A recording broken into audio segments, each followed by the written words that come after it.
नमस्कार दोस्तों, मैं डॉक्टर आतिश शर्मा फिर से आपके सामने एक नया टॉपिक लेकर स्टार्ट हुआ दोस्तों, जिसके अंदर हम पढ़ने जो दोस्तों इसके बारे में मैं सबसे पहले आपको बताना चाहूँगा। जो एनएचएम में जितने भी जो टॉपिक है ना, उनमें सबसे इम्पोर्टेंट टॉपिक है, क्योंकि दोस्तों इसमें से लगभग 1 से 3 क्वेश्चंस की जो फुल फॉर्म होती है, काफ़ी क्वेश्चंस ऐसे हैं जिसमें दोस्तों काफ़ी टाइम पे फुल फॉर्म, जैसे हमने 2016 में एग्जाम दिया था दोस्तों, उस टाइम पे भी इसमें से एक एब्रिविएशन दे देते हैं छोटी।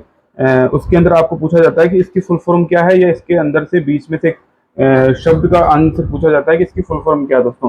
तो दोस्तों मैं ये कहूँगा कि इस टॉपिक को बहुत अच्छे से देखें, क्योंकि इसमें से काफ़ी आपको फायदा होने वाला है दोस्तों। ठीक है दोस्तों, अब हम आगे चलते हैं दोस्तों। इसके अंदर हम सबसे पहले पढ़ेंगे दोस्तों AEFI। AEFI क्या होता है दोस्तों? AEFI का मतलब होता है दोस्तों एडवर्स इफेक्ट ऑफ फॉलोइंग। अब इसमें दोस्तों अपन नहीं, मैं बताना ये चाह रहा था, जो मैंने पहले आपसे चर्चा की है कि इसमें जो एब्रिविएशन होती है दोस्तों, वो पूछी जाती है, जिसमें अब आपको दे दे कि दोस्तों AEFI का फुल फॉर्म क्या होता है, तो वहां पे आपको आंसर करना पड़ेगा adverse effect of following immunization. ठीक है दोस्तों। अब AHS क्या होता है? एनुअल हेल्थ सर्वे होता है। AHS एनुअल हेल्थ सर्वे दोस्तों, इसमें भारत में जो मदर और चाइल्ड हेल्थ होती है उसके अंदर उसके ऊपर फोकस किया जाता है। जो एनुअल हेल्थ सर्वे होता है उसमें मदर और चाइल्ड की हेल्थ पर फोकस किया जाता है दोस्तों। इसमें जैसे मदर और बच्चे के अंदर इन्फेंट, और जैसे मदर के अंदर तो क्या होता है, फर्टिलिटी रेट देखी जाती है, और इन्फेंट के अंदर जो मोर्टेलिटी रेट क्या होती है बच्चों की, वो देखी जाती है दोस्तों। ठीक है दोस्तों। और ये सर्वे कौन करता है? ये सर्वे करता है दोस्तों, ये जो एनुअल हेल्थ सर्वे होता है, ये सर्वे कौन करता है दोस्तों? कभी क्वेश्चन पूछ लिया जाता है, आपको बताना है ministry of health and family welfare in collaboration with registrar general of India. ठीक है दोस्तों, RJ जो रजिस्ट्रार जनरल ऑफ इंडिया, उसकी कोलैबोरेशन के साथ में इसका सर्वे किया जाता है दोस्तों। एक है अपने टर्म है एंटीनेटल केयर दोस्तों। इसका जो एंटीनेटल केयर है दोस्तों, ANC को अपन क्या बोल सकते हैं, और दूसरा एब्रिविएशन इसका ये भी हो सकता है, इसको प्रीनेटल भी बोल सकते हैं, एंटीनेटल या प्रीनेटल, प्रीनेटल। ठीक है दोस्तों, प्रीनेटल केयर। इसके अंदर दोस्तों क्या होता है, प्रेगनेंसी के दौरान जो बच्चे की जो केयर, मदर की केयर होती है, उसको बोलते हैं दोस्तों, है ना, प्रीनेटल। यानी बच्चे की प्रेगनेंसी के दौरान जो केयर होती है किसी मदर की, उसको प्रीनेटल या एंटीनेटल केयर बोला जाता है दोस्तों। ठीक है दोस्तों। अब दोस्तों दूसरा पढ़ रहे हैं ANM। ANM की फुल फॉर्म काफी बार पूछी गई है दोस्तों। ANM की फुल फॉर्म क्या होती है? ANM यानी एक्सिलरी नर्स मिडवाइफ। ठीक है दोस्तों। ये इसमें से कई बार ये बीच में से एक अर्थ भी पूछा गया, जैसे मैंने बोला था दोस्तों आपको कि कोई एक शब्द देकर के उसका आंसर पूछा जाता है। तो ऑक्सिलरी भी पूछा जा सकता है, केवल सिंगल वर्ड, या फिर ANM का भी पूछा जा सकता है, मिडवाइफ। ठीक है दोस्तों। तो कई बार अपन गलती कर देते हैं, वहां पे कुछ और आंसर करते हैं। ART तो एंटी रेट्रोवायरल थेरेपी दोस्तों, ये एंटी रेट्रोवायरल, ये HIV एड्स के पेशेंट्स को दिया जाता है एंटी रेट्रोवायरल थेरेपी। ठीक है दोस्तों। अब नेक्स्ट बोलेंगे AWC। AWC क्या होता है दोस्तों? आंगनवाड़ी सेंटर। ये दोस्तों आंगनवाड़ी सेंटर। और एक BCC क्या होता है? Behavioural change communication, behavioural change communication. तो दोस्तों एक CAC क्या होता है? कॉम्प्रहेंसिव एबॉर्शन केयर, है ना, ये एबॉर्शन होने के बाद में जो केयर की जाती है उसको CAC बोला जाता है। ठीक है दोस्तों। अब एक CHC क्या होता है? Community health. ये CSC जो कम्युनिटी हेल्थ सेंटर होता है दोस्तों, 1 लाख की पॉपुलेशन पे जो होता है CSC। जैसे PSC होता है, PSC होता है, एक CSC होता है दोस्तों, PSC, फिर उसके बाद CSC, और फिर DH, अभी DH होता है डिस्ट्रिक्ट हॉस्पिटल। ठीक है दोस्तों। अब इसके बाद में फिर जो अपने मेन हॉस्पिटल होते हैं। ठीक है दोस्तों। अब दूसरा दोस्तों में अभी ये थोड़ा एक दिखेगा नहीं, इसके अंदर एक टर्म दे रखी है CH, इसको यहाँ लिख देता हूँ मैं आपको दोस्तों, CHERG। ठीक है दोस्तों। इसका मतलब है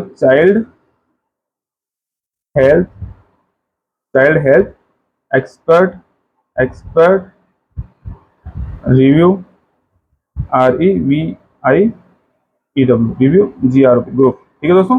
इसका मतलब हुआ CHERG का मतलब child health expert review group. ठीक है दोस्तों। एक है DLHS होता है डिस्ट्रिक्ट लेवल हाउस होल्ड सर्वे। ठीक है दोस्तों। EAG का मतलब एम्पावर्ड एक्शन ग्रुप। EMOC का मतलब इमरजेंसी ऑब्स्टेट्रिक है। F यानी फैमिली प्लानिंग होती है दोस्तों। FE का मतलब फैमिली प्लानिंग होगी दोस्तों। FE आप पढ़ेंगे फैमिली प्लानिंग। FRE होता है फर्स्ट रेफरल यूनिट का मतलब होता है दोस्तों, जैसे जो CSC लेवल जो होती है, वहां पे किसी पेशेंट को रेफर किया जाता है PSC के द्वारा, किसी PSC छोटे लेवल के द्वारा, जहाँ पे 24/7 सुविधा मिलती है। वहां जैसे CSC है, वहां पे 24/7 सुविधा हॉस्पिटल में मिलती है, तो वहां फर्स्ट रेफरल यूनिट जो होती है वो CSC और सिमिलर जो हॉस्पिटल होते हैं दोस्तों वो होते हैं। ठीक है दोस्तों। इमरजेंसी के अंदर रेफर किया जाता है किसी PSC लेवल से किसी छोटे हॉस्पिटल में। ठीक है दोस्तों। एक GNM है, GNM का मतलब होता है जनरल नर्सिंग मिडवाइफ। ठीक है दोस्तों। एक स्पेलिंग भी देखना ना, मिड वाइफ है ना, ये मिड वाइफ F कर दे यहाँ पे, तो वाइफ्स होता है इसका ना, GNM का मिड वाइफ है ना। ये स्पेलिंग का मिस्टेक करके भी वहाँ क्वेश्चन पूछा था, यहाँ पे FES दे सकता है, WEFI है ना। तो अगर आपने वहाँ VES आंसर देखना दोस्तों। GOI का गवर्नमेंट ऑफ इंडिया हो गया, HIV human immuno deficiency virus हो गया दोस्तों, HMIS का मतलब health management and information centre, ठीक है दोस्तों। एक नीचे तो दोस्तों इसके नीचे जो एक टर्म है वो है HR का मतलब हुआ दोस्तों ह्यूमन रिसोर्स, RESOURC, ठीक है दोस्तों। आप पढ़ लें इसको, है ना, बहुत इंपॉर्टेंट नहीं है पर इसको पढ़ लें दोस्तों। एक अपन दोस्तों पढ़ना है ICTC, इसका मतलब integrated counselling and testing centre, और एक हुआ IMNCI इंटीग्रेटेड, ये दोस्तों अपन ने पहले भी पढ़ चुके हैं इसके बारे में फुल फॉर्म में, integrated management of neonatal and childhood illness, ठीक है दोस्तों। IMR का मतलब इन्फेंट मोर्टेलिटी रेट, ठीक है दोस्तों। INC का मतलब इंट्रानेटल, इंट्रानेटल का मतलब जो प्रेगनेंसी का जो टाइम चल रहा होता है तो इंट्रानेटल, उसके दौरान इंट्रानेटल चेकअप होता है ना। एक होता है ING एब्रिविएशन दे सकते हैं वहां पे, इसका फुल फॉर्म इंजेक्शन होता है दोस्तों। IPC होता है इंटरपर्सनल कम्युनिकेशन, IPC का मतलब इंटरपर्सनल कम्युनिकेशन, और IPSS का मतलब होता है इंडियन पब्लिक हेल्थ स्टैंडर्ड, ठीक है दोस्तों। IUCD होता है इंट्रायूटेराइन, अब ये कई बार इसका पूछा गया है, IUCD का फुल फॉर्म क्या, इंट्रायूटेराइन कॉन्ट्रासेप्टिव डिवाइस। LBW का लो बर्थ वेट होता है। एक ये क्वेश्चन काफी बार पूछा गया दोस्तों, हमारे टाइम पे ये पूछा गया था लेडी हेल्थ, ये हमारा गलत भी होता है दोस्तों, हमने यहाँ पे जो वी है उसके फुल फॉर्म गलत लिखी थी वहाँ पे, ये लेडी हेल्थ विजिटर होती है, ठीक है दोस्तों। LHV का मतलब होता है, LHV होती है दोस्तों ANM के ऊपर, ANM होती है ये तो होती है ऑक्सीजन नर्स मिडवाइफ, और इसके ऊपर होती है LHV हॉस्पिटल लेवल पे, लेडी हेल्थ विजिटर। LSAS होता है दोस्तों लाइफ सेविंग एनेस्थीसिया स्किल, ठीक है दोस्तों, ये ज्यादा इंपॉर्टेंट नहीं है। MCH का मैटरनल एंड चाइल्ड हेल्थ, ठीक है दोस्तों। MCIS का मतलब मल्टी क्लस्टर इंडिकेटर सर्वे, ठीक है दोस्तों। एक होता है MCTS का मतलब mother and child tracking system, ये दोस्तों एक सिस्टम है जहाँ पे मदर और चाइल्ड दोनों को ट्रैक किया जाता है कि वहाँ इम्यूनाइजेशन पूरा हुआ है कि नहीं हुआ, उनकी जो भी क्यूरी होती है वो भी इसके द्वारा की जाती है, ट्रैक की जाती है। MMU का मतलब मोबाइल मेडिकल यूनिट, ठीक है दोस्तों। MO का मतलब मेडिकल ऑफिसर होता है दोस्तों नॉर्मल। MTP का मतलब मेडिकल टर्मिनेशन, अब इसका भी कई बार पूछा जाता है, MTP का मतलब मेडिकल टर्मिनेशन। ये MWCD का मतलब ministry of women's and child development, ठीक है दोस्तों। NBSU का मतलब न्यू बोर्न स्टेबलाइजेशन, अभी दोस्तों एक ये आएगा, एक NSSU ऐसे कुछ आएगा ना, तो ये न्यू बोर्न स्टेबलाइजेशन यूनिट होती है। NF national family health survey, ये काफी बार अपन पढ़ चुके हैं। NRC होता है न्यूट्रिशनल रिहेबिलिटेशन सेंटर। NRHM का मतलब नेशनल रूरल हेल्थ मिशन, जो सबसे पहले आया था 2005 के अंदर दोस्तों। NSS का ये तो नेशनल शिशु सुरक्षा कार्यक्रम, NSS के का मतलब होता है नेशनल शिशु सुरक्षा कार्यक्रम। OCP का ओरल कॉन्ट्रासेप्टिव पिल्स होता है। OPD का मतलब आउट पेशेंट डिपार्टमेंट है ना दोस्तों, OPD का मतलब आउट पेशेंट डिपार्टमेंट, ये भी कई बार फुल फॉर्म पूछी जाए। ORS का ओरल रिहाइड्रेशन सॉल्यूशन दोस्तों, ठीक है दोस्तों। अब नेक्स्ट पढ़ेंगे OT का मतलब है ऑपरेशन थिएटर, ठीक है। PCPNDT ये कई बार पूछा गया, PCPNDT की फॉर्म यहाँ किसी एक का पूछ लिया यहाँ पे। Preconception and prenatal diagnostic test, ठीक है दोस्तों। PSC का प्राइमरी हेल्थ सेंटर हो गया। PNC का पोस्ट नेटल, ये डिलीवरी होने के बाद का पोस्ट नेटल चेकअप, ठीक है दोस्तों। ये एक PIP होता है प्रोग्राम इम्प्लीमेंटेशन प्लान, ये दोस्तों PIP हर वर्ष केंद्र सरकार को भेजी जाती है राज्य सरकार के द्वारा, जिसके अंदर जो बजट NHM का सेंक्शन होता है उसके ना। PHN होता है पब्लिक हेल्थ नर्स। एक PPH होता है पोस्टमार्टम हेमोरेज। PPP होता है पब्लिक प्राइवेट पार्ट, ये PP मोड में चल रही है तो दोस्तों काफी संस्थान जो चल रहे हैं इसको पब्लिक प्राइवेट पार्टनरशिप, ये भी काफी इंपॉर्टेंट है। PPIUCD होता है पोस्टमार्टम इंट्रायूटेराइन कॉन्ट्रासेप्टिव डिवाइस, ठीक है दोस्तों। एक PPS होता है पोस्टमार्टम स्टेबलाइजेशन। एक PPTCTC है ना, prevention of parent to child transmission, यानी कि मदर से बच्चे के अंदर कोई भी रोग का ट्रांसमिशन उसको रोकना, या मदर फादर किसी से, उसको PPTC। PRI का मतलब पंचायती राज इंस्टीट्यूशन है। एक होता है RCH, आर से रिप्रोडक्टिव चाइल्ड हेल्थ, RCH का मतलब रिप्रोडक्टिव चाइल्ड हेल्थ। RGA का रजिस्ट्रार जनरल ऑफ इंडिया। एक RKS होता है रोगी कल्याण समिति। एक RPR टेस्टिंग होती है दोस्तों, ये अपने काफी कोरोना पे अपन ने देखी थी, कोरोना टाइम पे रैपिड प्लाज्मा रिगेन टेस्टिंग, ठीक है दोस्तों। एक RTA होता है रिप्रोडक्टिव ट्रैक्ट इन्फेक्शन। एक ये होता है SM, ये पूछा गया था दोस्तों हमारे टाइम पे 2016 में, सीवियर एक्यूट मालन्यूट्रिशन। एक SBA, ये भी पूछा गया था दोस्तों। स्किल बर्थ अटेंडेंस, ये भी काफी टाइम पूछा गया, स्किल बर्थ अटेंडेंस, ठीक है दोस्तों। SDH सब डिस्ट्रिक्ट हॉस्पिटल, SHC ये सब हेल्थ सेंटर। एक ये आ गया दोस्तों, एक SNCU special newborn care unit, ठीक है दोस्तों। SRS होता है सैंपल रजिस्ट्रेशन सिस्टम। ST होता है sexually transmitted disease. TFR total fertility rate, यानी UT का मतलब यूनियन टेरिटरी। U5M का मतलब होता है अंडर 5 मोटिलिटी, जो बच्चों की मोटिलिटी रेट क्या होती है अंडर 5, 5 साल से छोटे। VHNS का मतलब होता है village health nutrition and sanitation committee, ठीक है दोस्तों। WHO का वर्ल्ड हेल्थ ऑर्गेनाइजेशन, ये दोस्तों काफी इंपॉर्टेंट है। WIFS ये इसमें से मिड में से पूछा गया था, इसका W का अर्थ क्या था, weekly, weekly iron folic acid supplementation, ठीक है दोस्तों, ये काफी इंपॉर्टेंट क्वेश्चन है। अब अपन पढ़ेंगे दोस्तों एनएचएम के बारे में। एनएचएम क्या है? एनएचएम एक नेशनल अर्बन हेल्थ मिशन है दोस्तों। ये लॉन्च कब हुआ था दोस्तों? 1 मई 2013, 1 मई 2013 को ये लॉन्च हुआ था सबसे पहले एनएचएम। 2013 से 17 के लिए प्लान रखा गया था। थीम इसकी क्या थी? अब ये कई बार ये बोलते एनएचएम की थीम क्या थी? इक्विटी, ये क्वेश्चन में दे सकता है, equity, quality, efficiency and responsiveness, ये चारों जो इसका इसका थीम थी ये आती है। तो इसमें ऑब्जेक्टिव क्वेश्चन देकर के पूछ सकते हैं इसके थीम में से कौन सा शब्द नहीं शामिल है, शामिल नहीं कौन सा है, 3 शब्द शामिल दे दे, इक्विटी, क्वालिटी, एफिशिएंसी दे दे और एक अलग कुछ दे दे, तो उसका आंसर वो करना पड़ेगा दोस्तों, ठीक है। एम क्या इसका? एम जो था एमएमआर, जो मैटरनल मोर्टेलिटी रेट थी दोस्तों, उसको 1 लेके आना, 1000 पर 1 तक लेके आना लाइव बर्थ में, और इन्फेंट मोर्टेलिटी रेट 25 तक, यानी कि कम करना, 25 तक लाना 1000 जो लाइव बर्थ होते हैं। टीएफआर टोटल फर्टिलिटी को 2.1 तक करना। लेप्रोसी रिड्यूस टू 1 into 10,000 है ना, लेप्रोसी को बिल्कुल कम। एनुअल मलेरिया इंसिडेंट जो थे उसको भी 1 करना, 1 यानी 1000 पे 1 को करना। कालाजार को भी 1 से कम करना, ठीक है दोस्तों, ये इसके उद्देश्य थे।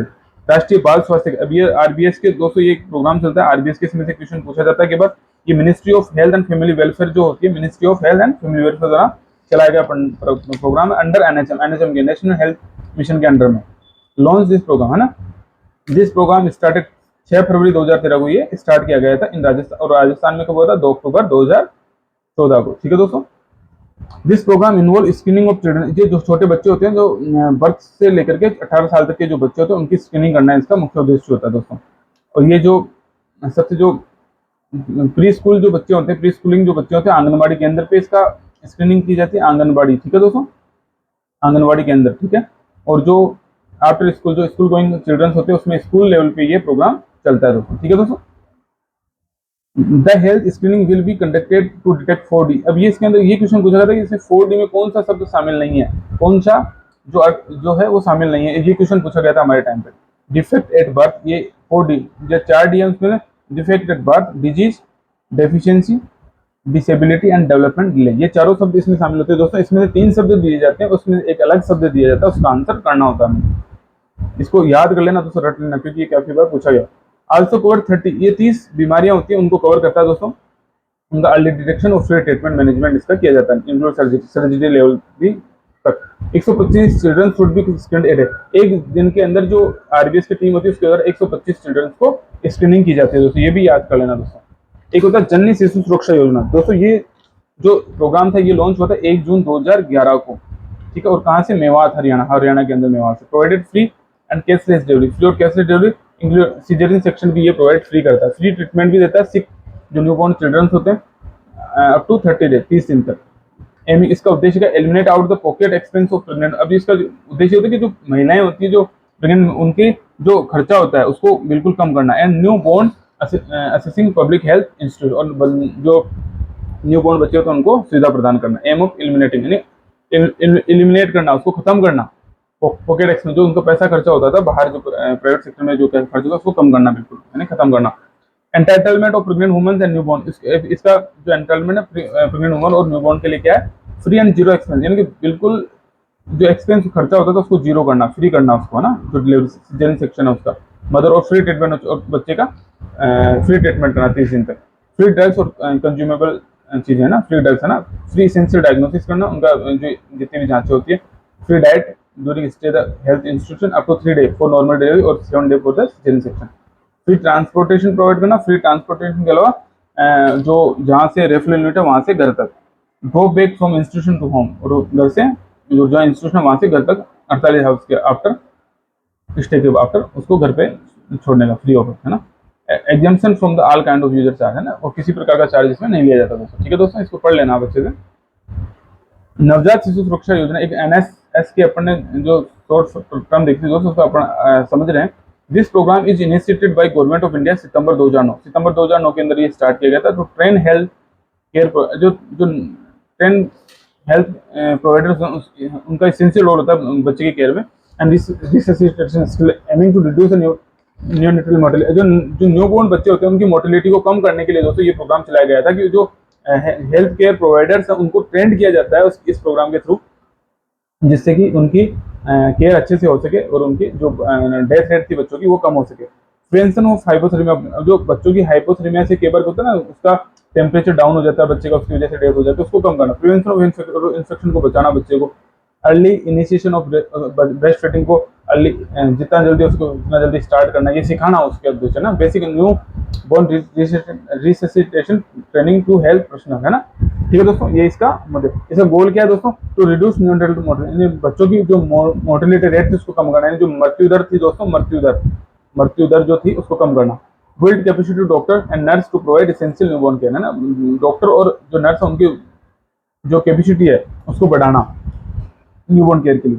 Contribute to achieve a goal to child mortality and the sustainable development goal है ना। ठीक है दोस्तों, ये पढ़ लेना एक बार दोस्तों, नॉर्मल है ना। ठीक है दोस्तों, अपने एक इसमें नोट लिखा है, उसमें लिखा है थायरोक्सिन इंसुलिन, जो थायरोक्सिन और इंसुलिन हार्मोन होता है दोस्तों, ये play crucial role in regulating tissue application and growth, tissue जो ग्रोथ होती है बच्चे की, एंड डिफरेंशिएशन ऑफ जो फीटस का डिफरेंशिएशन होता है उसके में इन थायरोक्सिन और इंसुलिन का इंपॉर्टेंट रोल होता है दोस्तों। ठीक है दोस्तों, अब पीरियड ऑफ ग्रोथ जो ओवम होता है, ओवम कब तक वो कहलाता है, एक महिला के यूट्रस के अंदर बच्चा 0 से 14 डेज तक का जो गेस्टेशन का टाइम होता है उसको ओवम बोला जाता है। एम्ब्रियो कब तक होता है, एम्ब्रियो 14 डे से 9 वीक तक जो बच्चा होता है वो एम्ब्रियो कहलाता है। और foetus 9 week to birth, 9 week से बर्थ तक का बच्चा फीटस कहलाता है। ये याद करना, कई बार दोस्तों ये पूछ लिया जाता है एम्ब्रियो कब तक होगा, ये टाइम है ना। पेरीनेटल पीरियड क्या होता है, 22 week to 7 day after birth, यानी 22 वीक से पेरीनेटल जो होता है 22 वीक से 7 डे आफ्टर बर्थ, जो 7 दिन बाद में बर्थ के।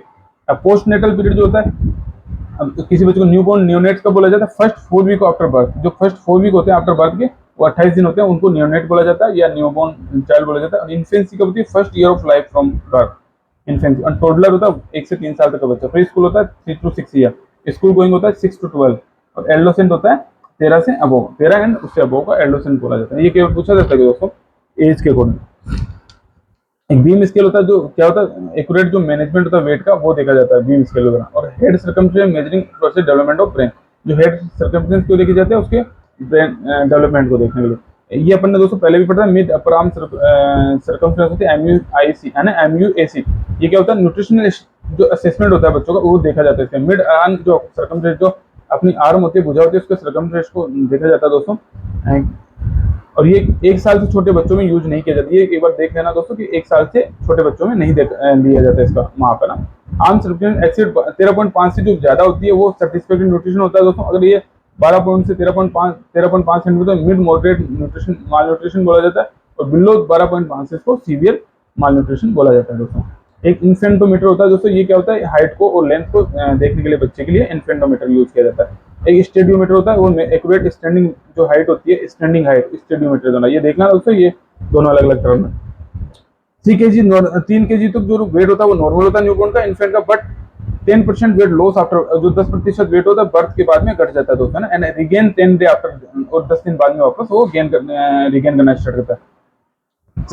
चाइल्ड गेन वेट 25 से 30 gram per day first 3 month of life, और 400 ग्राम एवरी मंथ आफ्टरवर्ड है ना, ये देख लेना। और up to 1 year 3 to 7 year 2 kg weight gain after puts 3 kg है ना। अब 2 साल से बाद में तो वो 2 kg पर ईयर करता है, लेकिन 3 से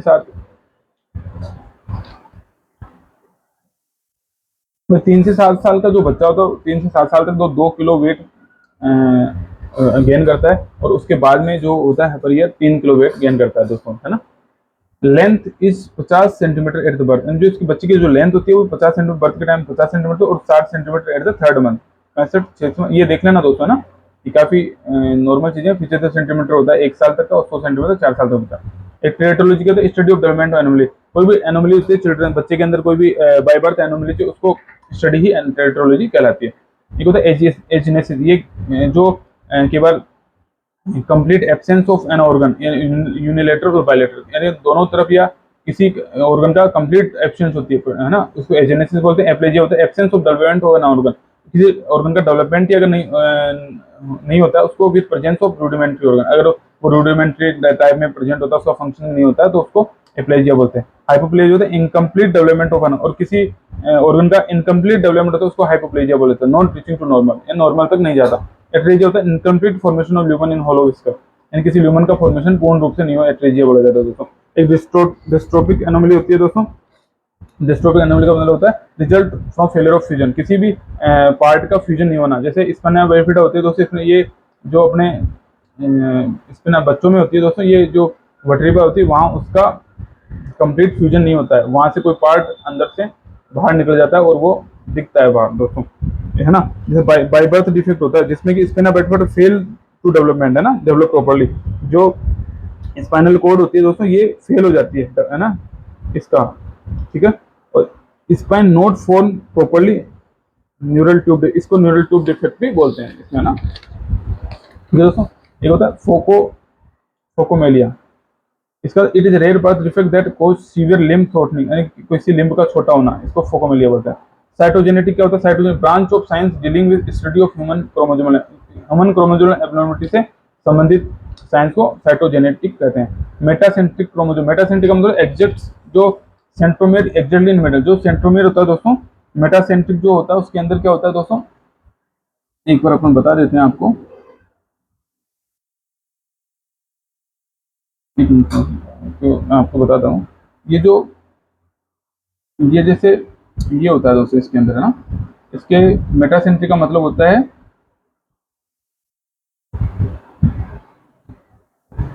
कि जो सेंट्रोमियर होता है वो ऐसे मिड में होता है, ठीक है। जो इसकी जो दो लेग्स होती है पी एंड क्यू, इसके अंदर जो क्रोमोसोम होगा ये बिल्कुल बीच में होगा, इसको मेटासेंट्रिक बोलते हैं। और सब सेंट्रिक होता है दोस्तों, इसके अंदर जो एक आर्म होगी ना, अब सब सेंट्रिक के अंदर होता है एक आर्म जो होती है ये छोटी होती है, ये जो एक बड़ी होती है बिल्कुल और एक छोटी, ये जो होती है पी आर्म होती है ये छोटी होती है, लॉन्ग क्यू आर्म, ये क्यू आर्म होती है वो लॉन्ग होती है, ठीक है दोस्तों। एक होता है एक्रोसेंट्रिक, एक्रोसेंट्रिक मतलब क्लोज टू वन, है ना। एक एक्रोसेंट्रिक सेंट्रो में लोकेटेड इसेंट्रिक, यानी कि close to the one end, यानी कि ये जो क्रोमोसोम होगा ये एक एंड की तरफ होगा, बस ये ऐसे ऐसे छोटा सा, ठीक है। ये छोटी सा एक लाइन होगी, एक मिनट दोस्तों, सॉरी एक मिनट, थोड़ा सा एक मिनट के बाद दिक्कत आ जाती है दोस्तों। इसके अंदर दोस्तों जैसे ये क्लोज टू वन एंड, यानी कि जो एक एंड होगा ना इसके क्लोज होगा ये जो क्रोमोसोम होगा ऐसे, ठीक है, एक्रोसेंट्रिक, ठीक है। ये क्लोज होगा, इसके बिल्कुल क्लोज होगा, ये बिल्कुल क्लोज, इस एंड के बिल्कुल क्लोज एक्रोसेंट्रिक, ठीक है। टिलोसेंट्रिक होगा, एक टिलोसेंट्रिक भी होता है, टिलोसेंट्रिक जिसे अपन टिलोसेंट्रिक बोलते हैं, टिलोसेंट्रिक क्रोमोसोम, ठीक है। तो ये क्या होगा, एक एंड पे होगा बस क्रोमोसोम, इस एंड पे होगा, ये क्यू आर्म होगी, ये एक एंड इधर पी आर्म नहीं होगी, ठीक है दोस्तों। और एक न्यूक्लिएटेड सोमेटिक सेल होता है, न्यूक्लिएटेड सोमेटिक सेल को होता है डिप्लॉइड डिप्लॉइड टू एन, यानी कि टू एन 46 क्रोमोसोम, जिसको न्यूक्लिएटेड सोमेटिक सेल बोलते हैं डिप्लॉइड को। और न्यूक्लिएटेड जर्म सेल होती है जो हेप्लॉइड होती है, वन, है ना, वन एन का मतलब 23 क्रोमोसोम, ठीक है दोस्तों। एक ये दो दोस्तों अपने एज और वेट, लेंथ और हाइट, ये तीनों चीजें दे रखी है, ठीक है दोस्तों। इनको आप एज, वेट कितना होना चाहिए उस एज पे, उसकी लेंथ कितनी होनी चाहिए उस एज पे, और हेड सर्कमफेरेंस क्या होनी चाहिए, पढ़ लेना दोस्तों ना, 4 साल तक दे रखी है। इसको इनके बर्थ के टाइम पे 3 kg का होना चाहिए, 50 सेंटीमीटर लेंथ होनी चाहिए, 34 सेंटीमीटर हेड सर्कमफेरेंस, यानी 6 मंथ पे 6 kg का होना चाहिए, 65 ये लेंथ होनी चाहिए, 43 हेड, ये ऐसे पढ़ लेना दोस्तों ना, पूछा नहीं जाता। Material for assessing child development, अभी बच्चे की चाइल्ड जो डेवलपमेंट तो कैसे असेस, रेड रिंग होती है, उसका रीचिंग फॉर ऑब्जेक्ट, अगर कोई बच्चा किसी ऑब्जेक्ट तक पहुंचता है पकड़ने के लिए, है ना, किसी बच्चे को कोई चीज अट्रैक्ट करती है तो 4 मंथ से ज्यादा का बच्चा वो होता है, ठीक है, वो रेड रिंग के नाम से उसको कहते हैं। रेटल होता है दोस्तों, रेटल का मतलब होता है खड़खड़ाना, किसी वस्तु को अगर होल्ड करेगा वो पकड़ लेगा, और 12 मंथ का जो बच्चा ज्यादा होगा वो उसको खड़खड़ाएगा। 1 इंच क्यूब एक वो 1 ब्लॉक का बनाएगा, 6 मंथ से जो बच्चा बड़ा होगा 1 इंच क्यूब ब्लॉक बनाता है ना। क्रेन्स होता है, क्रेन्स का मतलब होता है किसी भी चित्रकारी, जैसे चित्र बनाना, 18 मंथ से ज्यादा बच्चा होगा वो कलर का नेम भी बताएगा और चित्रकारी भी करेगा कुछ ना कुछ, क्रेन्स, है ना। स्क्रीनिंग टूल कम रेफरल कार्ड, STRC बोलते हैं, 0 6 ईयर का बच्चा आंगनबाड़ी केंद्र पे और 6 to 18 एट स्कूल पे, है ना, स्क्रीनिंग टूल, है ना। तो ठीक है दोस्तों, देखो तो राष्ट्रीय किशोर स्वास्थ्य कार्यक्रम, ये RKS के चलता है दोस्तों, ये to ensure holistic development of adolescent जो बच्चों का होलिस्टिक डेवलपमेंट उसको इंश्योर करता है। The ministry of health and family welfare के द्वारा ये लॉन्च किया गया RKS के 7 जनवरी 2014 को, RKS, ये पढ़ लेना दोस्तों ना, राष्ट्रीय 2017 से to reach out the 253 million adolescent male and female rural urban married unmarried सभी के पास ये पहुंचने के लिए। ठीक है दोस्तों, एक मिशन इंद्रधनुष में चला गया। दिस प्रोग्राम वाज लॉन्च 25 दिसंबर 2014 को लॉन्च किया गया। इसका aim that increase the full immunization coverage children, 90% children का फुल इम्यूनाइजेशन करना इसका उद्देश्य था। These disease are diphtheria, whooping cough, tetanus, polio, tuberculosis, measles and hepatitis. ये टोटल 7 वैक्सीन होते हैं दोस्तों। ये के बाद 7 जो कलर रेनबो के होते हैं इंद्रधनुष के जैसे, उसको मिशन इंद्रधनुष बोला जाता है। इसके केवल पूछ भी सकते हैं कौन कौन सी इसमें वैक्सीन शामिल होते हैं, तो उसमें अपने को ये याद रखना है कि कौन कौन से, ये diphtheria, whooping cough, tetanus, polio, tuberculosis, measles, hepatitis B. ठीक है दोस्तों, ये शामिल किए जाते हैं मिशन इंद्रधनुष। कभी स्टार्ट हुआ ये कई बार यह पूछा जाता है। Infant mortality rate in Rajasthan 2020 के अंदर इन्फेंट मोर्टेलिटी रेट क्या थी, 32 पर 1000 लाइव बर्थ पे, और इन इंडिया और 27, और इंडिया के अंदर 2021 में 27 थी ये रेट। ठीक है, maternal mortality rate in Rajasthan during 2018 से 2020 के अंदर मैटरनल मोर्टेलिटी रेट 113 डेथ पर 1 लाख बर्थ इन इंडिया, और ये इंडिया के अंदर 97 थी। असम स्टेट है highest mortality rate in India.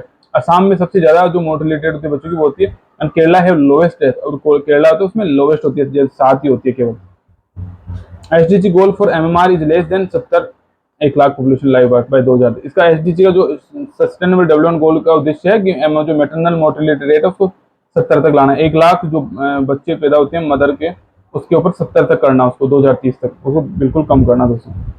ठीक है दोस्तों, अपन ने ये जो पढ़ा है यहाँ तक काफी अच्छे क्वेश्चन आएंगे इसमें दोस्तों। ये जो अपन ने कवर किया टॉपिक्स में से कम 3 से 4 क्वेश्चन मोस्ट प्रोबेबली मिलते हैं। तो आप काफी अच्छे से इसको पढ़ें, ध्यान से पढ़ें। स्लाइड को रोक भी सकते हैं, जहाँ पे आपको नहीं समझ में आएगा दोस्तों तो वहाँ पे आप स्लाइड को रोक के इसकी आप लिख लें खुद भी और पढ़ें दोस्तों। ये अपन ने जो पूरी चीजें बताई इसके बारे में एक बार और आपको स्लाइड के थ्रू बता रहा हूँ, जिससे आपको नहीं समझ में आया तो आप वहाँ से लिख सके, इसको देख सकें।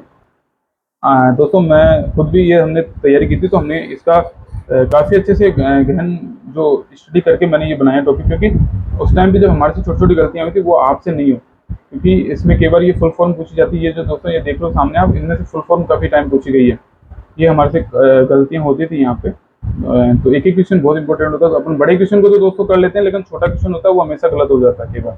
तो अपन छोटे क्वेश्चन पे भी अपन फोकस करें। ठीक है दोस्तों, मेरा यूट्यूब चैनल है दोस्तों, इसको आप यूट्यूब जब भी आप मेरे चैनल पे आए तो दोस्तों मेरा सरल होम्योपैथी के नाम से जो यूट्यूब चैनल है इसको आप सब्सक्राइब कर लें, जिससे कि आपको पहले पेपर ने 15 वीडियो डाल रखे हैं एनएचएम से संबंधित, वो भी आपको दिखेंगे, और उनके बारे में भी आप अच्छे से याद करें, उनको देखें, और बाकी अपन डालते रहेंगे नए नए टॉपिक। ठीक है दोस्तों, थैंक यू।